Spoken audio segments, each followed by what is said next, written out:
O'zbekiston Respublikasi Sog'liqni saqlash vazirining dori vositalarining farmakologik nazorati va tibbiy buyumlarning xavfsizligi monitoringini amalga oshirish tartibi to'g'risidagi nizomni tasdiqlash haqida 18-son buyrug'i O'zbekiston Respublikasi Adliya vazirligi tomonidan 2026-yil 12-yanvarda 3752-son bilan davlat ro'yxatidan o'tkazilgan bo'lib, joriy yilning 12-martidan kuchga kirdi. Ushbu nizomni 5-bobiga muvofiq vakolatli organ tomonidan dori vositalari qo'llanilishi jarayonida aniqlangan nojo'ya reaksiyalar bo'yicha barcha holatlar o'rganib chiqilishi yakunlangan kunning o'zida holatdan kelib chiqib quyidagi qarorlardan biri qabul qilinadi.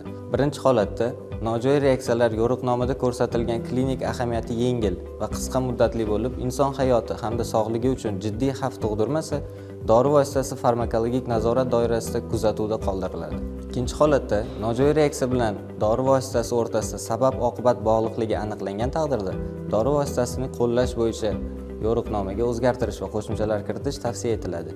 Ya'ni bunda vakolatli organning rasmiy veb-saytida ushbu dori vositalarida aniqlangan yangi xavf va nojo'ya reaksiyalar haqida ma'lumotlar e'lon qilingan kundan boshlab 30 kun ichida dori vositalarini ishlab chiqaruvchilar va dori vositalarini davlat ro'yxatidan o'tkazilganlik guvohnomasi egalari ushbu dori vositasining tibbiyotda qo'llanilishiga doir yo'riqnomasiga zarur o'zgartirishlar kiritishlari lozim. Uchinchi holatda nojo'ya reaksiyaning oldini olish yoki xavfni kamaytirish imkoniyati mavjud bo'lsa, xavflarni minimallashtirishga qaratilgan qo'shimcha tadqiqotlar o'tkazish tavsiya etiladi. To'rtinchi holatda esa dori vositasini xavfsizligi yoki samaradorligi belgilangan talablarga nomuvofiqligi tasdiqlangan hollarda esa vakolatli organ mazkur dori vositasini muomaladan chiqarish yoki uni qo'llanilishini vaqtincha to'xtatib turish to'g'risida qaror qabul qiladi.